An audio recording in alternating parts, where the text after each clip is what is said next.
पहले कहा कि मैं महतो समाज का बेटा हूं, लेकिन जरूरी नहीं कि मेरे समाज में जो परंपराएं हैं, जो नियम हैं, जो कानूने हैं, जो दस्तावेज, मैं सारी चीजों को जानता हूं। काफी आरोप लगता है कि फोन नहीं उठाते, आपने करीबी कार्यकर्ता हो रहा है। मैं देखिए, सवाल ये है कि फोन को हमारे कार्यकर्ता ही देखिए, जेएलके में हमेशा एक आरोप लगता है कि जेएलके महतो की पार्टी है। और भैया जयराम महतो इंटरव्यू का ऐसा जवाब देंगे हम लोगों ने बिल्कुल भी नहीं सोचा था। जी हाँ, आज डुमरी में अल्पसंख्यक सम्मेलन रखा गया था जिसमें जयराम महतो पधारे थे। सभी मीडिया कर्मी वहां पर पहुंचे थे, मौके पर हम भी पहुंचे और बैक टू बैक सभी ने जो ऐसा सवाल किया जयराम महतो को, भैया जयराम महतो ने जो जवाब दिया, वीडियो में देखिए कितना मजा आएगा, आप भौचक्के हो जाएंगे। क्या कुछ कहा जयराम महतो ने, जरा देख लीजिए। सालों में जो हमारे भारत देश में हिंदू मुस्लिम का जो माहौल क्रिएट हुआ है, तो इस माहौल की वजह से क्या इम्पैक्ट पड़ता आ रहा है और क्या इम्पैक्ट पड़ा है और आगे क्या इम्पैक्ट पड़ेगा? देखिए, निसंदेह ये बहुत ही एक गीत हम लोग भी बचपन में सुनते थे कि मेरा हिंदुस्तान, जिससे बड़ी सुंदर तरीके से एक मुस्लिम कवि ने गाया था, मैं बोल भूल रहा हूँ। बड़े मार्मिक अर्थ थे।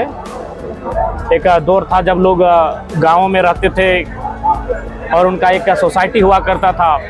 सभी लोग एक दूसरे के पर्व त्योहारों में, हर घर की वैवाहिक कार्यों में, रस्म रिवाजों में अपना क्षमता के अनुसार सहयोग करते थे और एक बड़ा सुंदर सामाजिक अवधारणा और ढांचा बनकर हुआ करता था। लेकिन आज विगत कुछ वर्षों में ये सच्चाई है कि लोगों ने धार्मिक जो विषय हैं उनको राजनीतिक तौर पे उभर कर सामने लाने का कार्य किया है, जिनसे राजनीतिक लोगों को बड़ा लाभ मिला है। लेकिन आम व्यक्ति कहीं ना कहीं उन क्रियाकलापों के कारण बहुत ही मतलब कह सकते हैं कि अपने आप को एक रसातल में चले जा रहे हैं। तो इसलिए इस देश के बुद्धिजीवियों को मेरा उनसे अपील होगा कि आज आवश्यकता है इस देश को जो धार्मिक मतभेद उत्पन्न हो रहे हैं उस मतभेद से दूर करने के लिए सभी धर्म के बुद्धिजीवियों को सामने आना चाहिए और एक विशेष संदेश इस देश को, इस राज्य को देने की आवश्यकता है। पहलगाम मुद्दे पर क्या बोलेंगे? किसी एक जाति धर्म को टारगेट किया जाता है। देखिए,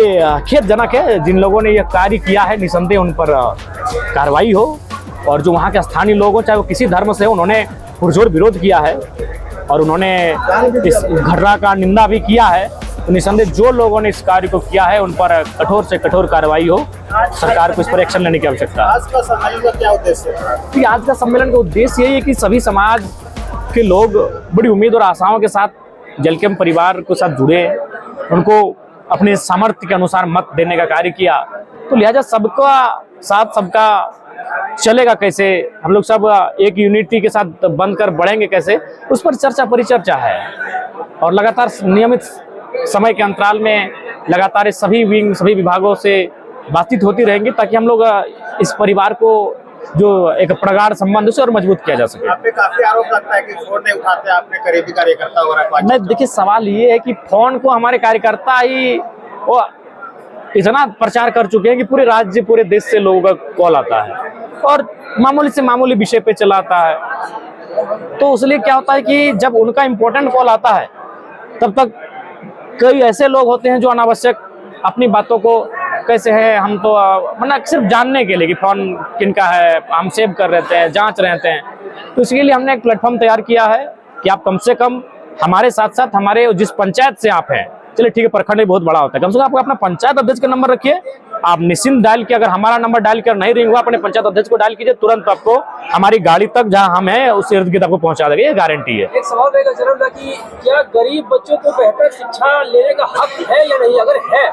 तो फिर प्राइवेट स्कूल जिस प्रकार ब्लैकमेल कर रहे हैं, शोषित कर रहे हैं, वो कब तक बंद होगा? देखिए, उसके लिए सरकार को अपना जो एक्शन है उसे स्ट्रिक्ट करना होगा। ये सच्चाई है, हमारे बहुत सारे मित्र हैं जो आज डीओ के पोस्ट पे कार्य कर रहे हैं, उनका कहना है कि छोटे जो विद्यालय हैं प्राइवेट वो मान लेते हैं डीओ का कहना, लेकिन बड़े जो विद्यालय हैं वो हमें ही आग दिखा देते हैं। तो इससे उनका मनोबल बढ़ा हुआ है, ये सच्चाई है और ये सरकार को गंभीरता पूर्वक संज्ञान में लेने की आवश्यकता है।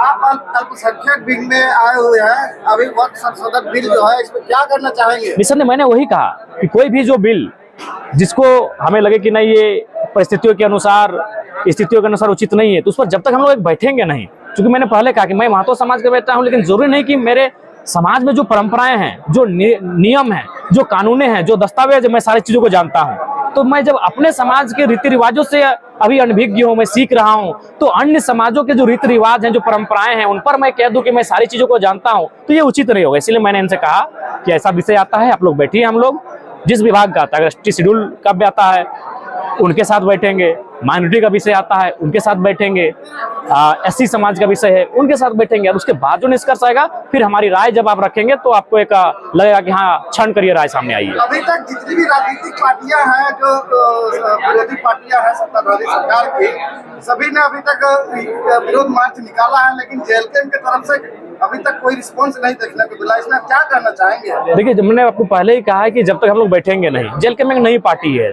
2 महीना पुरानी पार्टी है, तो निसंदेह एक नई पार्टी है, तो उस पर चुनौतियां बहुत सारी हैं। तो इस चुनौतियों से निपटने के लिए हमें पहले अपनी जो रूपरेखा है उसे तैयार करेंगे। जब हम जानेंगे चीजों को, जब हमारी एक राय होकर सामने आएगी, निसंदेह हम लोग इस पे आगे बढ़ेंगे। क्योंकि देखिए, जेएलके में हमेशा एक आरोप लगता आया है कि जेएलके महतो की पार्टी है, और अभी एक वक्त है कि अल्पसंख्यकों के साथ खड़ा होने का, तो इसमें जेएलके कितना दूर तक जाएगी मुसलमानों के साथ, 60 लाख मुसलमानों के साथ?